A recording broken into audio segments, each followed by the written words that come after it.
So it was Mother's Day in America recently. It wasn't Mother's Day here, thank God. And so my timeline lit up with people going, oh, it's Mother's Day on Sunday. I was like, Jesus Christ, what? Because obviously I've got to get my mum a present, but I also have to get a present from the kids to my wife. And thank God that wasn't my problem, because I thought that was only a couple of months ago. How has this come around so quickly? But it was an American thing. Wasn't my problem. Didn't have to deal with it. Distance saved me, because yesterday was Mother's Day also in Greece. Oh, is it? Yeah. Everyone said, oh, he's far away. So Oh, God, that's okay then. I have an excuse for not getting presents. Did you send her an email? Oh. Of course. Well, that's the thing. It's Mother's Day in every other country, apparently, apart from this one. So I have no idea why either. But anyway, so CNN, of course, did their due diligence and put out this article. Advantages of being raised by a single mother outweigh expectations and outlast childhood embarrassment. Are there any advantages to being raised by a single mother? Well, CNN actually can't list any. That's the problem. Okay. I'm sure this did get community noted, but that seems to have disappeared at this point, which is a shame, because if anything deserves a community note, it's this bloody article, I tell you. Right, so they begin this article this way, right? Roughly 24 million, or 1/3 of all American children under 18, are living with an unmarried parent, according to a 2018 Pew Research Center analysis of the census data. And 81% of those are headed by a mother. So about 20 million single mother households in That's America. a lot. That's incredible. Yeah. I mean, that's more. Again, if there are 20 million Scandinavians in existence, I'd be amazed.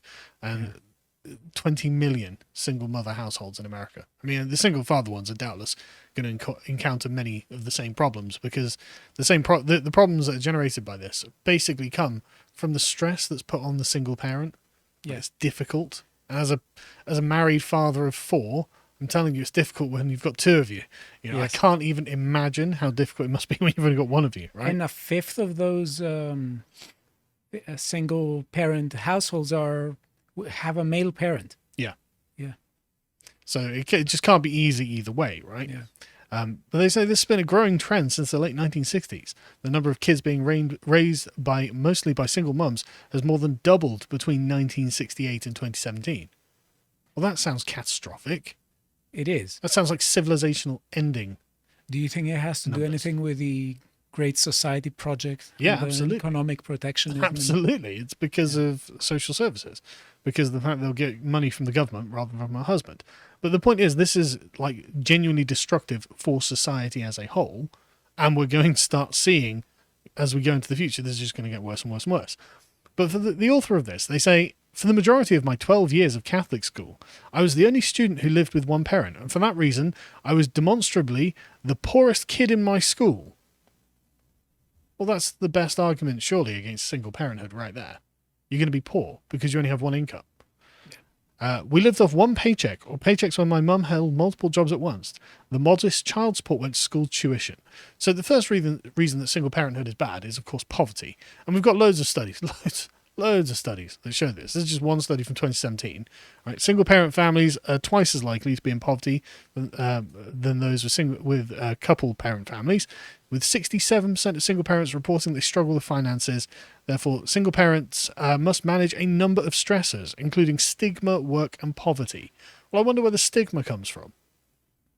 Why would it be stigmatized that an obviously detrimental way of raising children would be looked down upon by society at large? It's in no way surprising.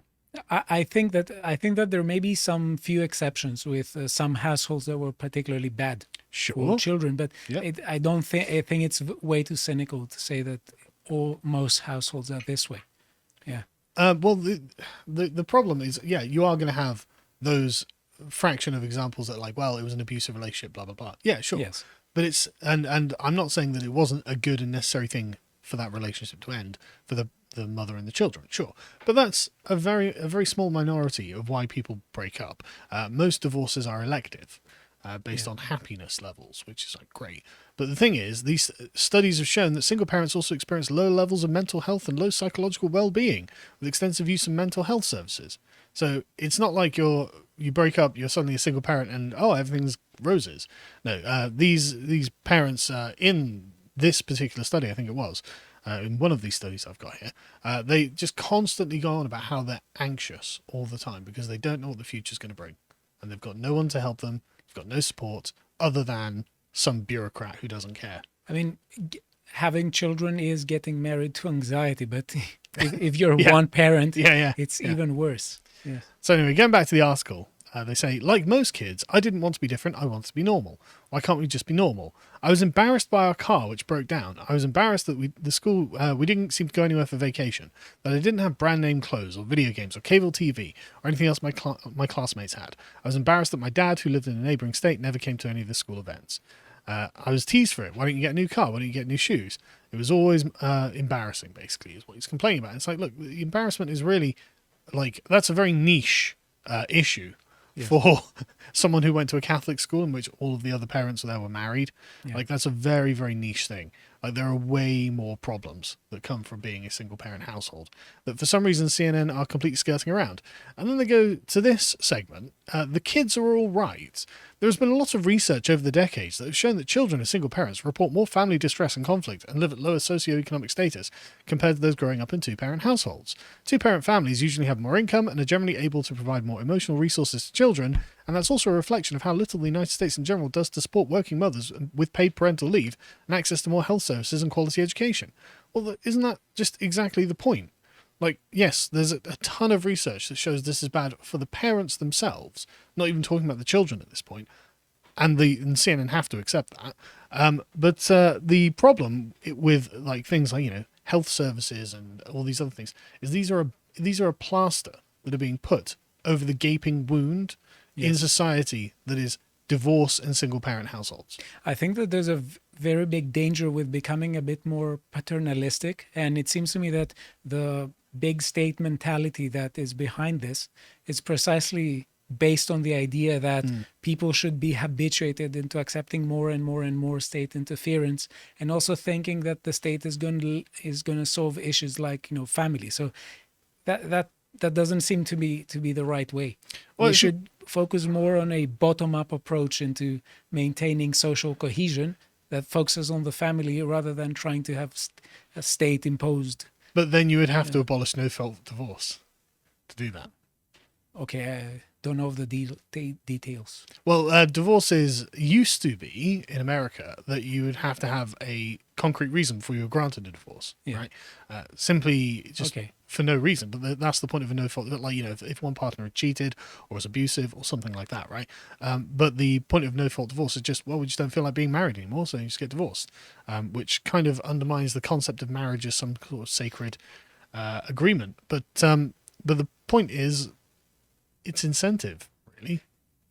There's a difference between saying that I'm fleeing from a bad household and on the one hand, and saying on the other hand, no, the benefits are more in the other if I go in a single parent household. Well, this is the thing. It's not they're habituated into wanting the big state. It's that they require it, right? They require the money, and if the option is actually there, the government's going to give you however much a month to pay for the house and pay for the food and whatnot, and my husband is annoying me, rather than working out the problem that I have with my husband, I'm just going to get the divorce. And it's like, great.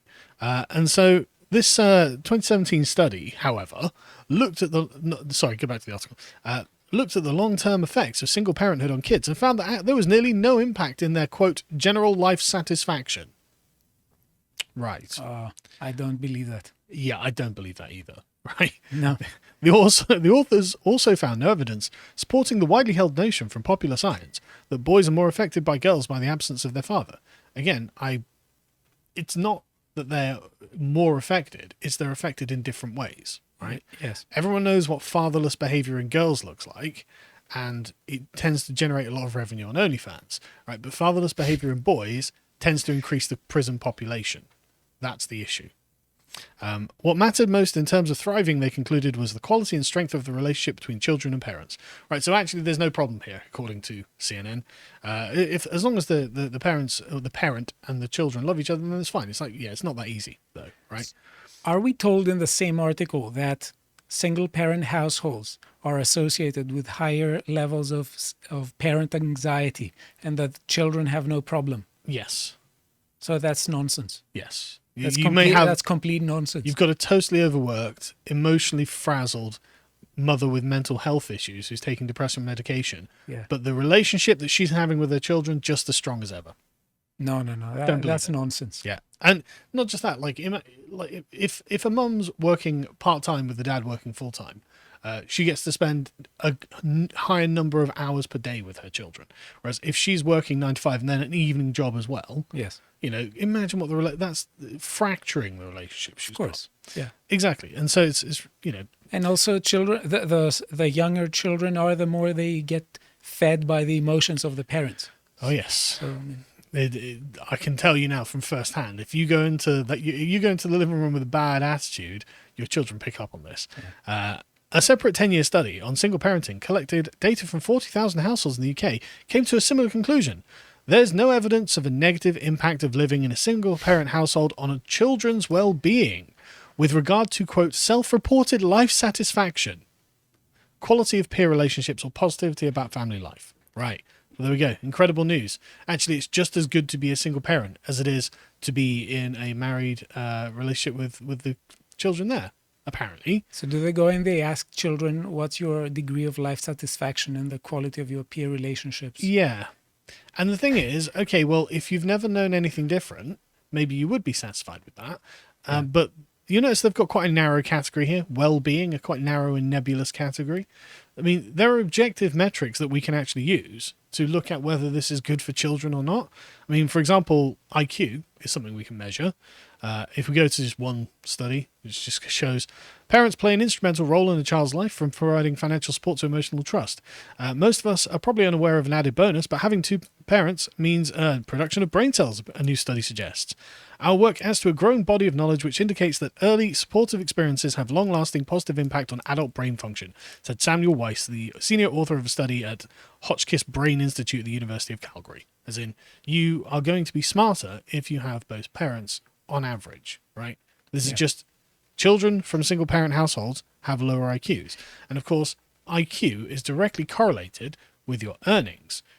Therefore, children from single-parent households have lower incomes. We just go to the next one.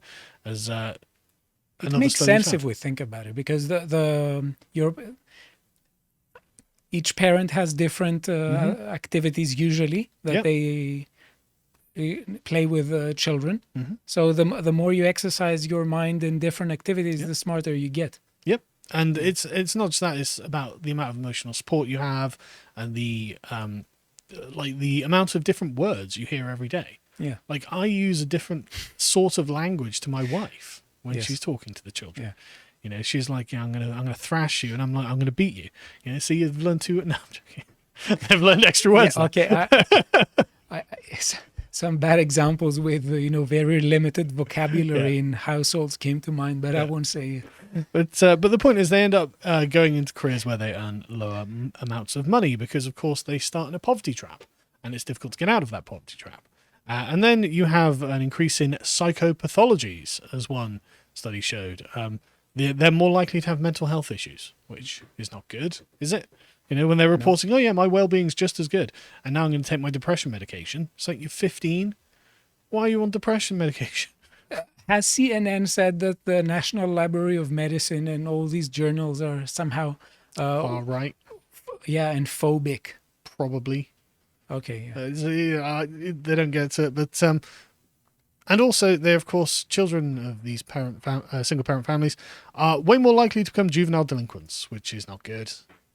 The International Journal of Science and Research, well-known right-wing think tank.